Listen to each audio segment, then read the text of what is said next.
Hello guys, JM here once again. By the way, thank you for watching this video. For today, I'm gonna teach you how to use Flashbill, one of the use cases for Flashbill in Excel. So here we have two columns, one for the first name and one for the last name.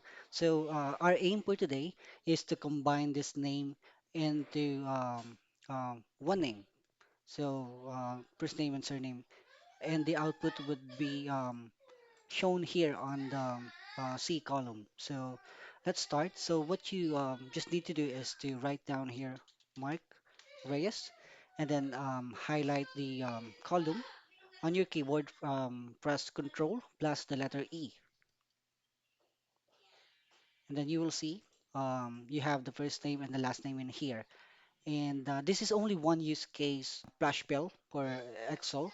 There are a lot of use cases for this one, like splitting full names, extracting initials, formatting phone numbers, reversing names, extracting domain from email, converting date formats, so on and so forth. It's just one use case.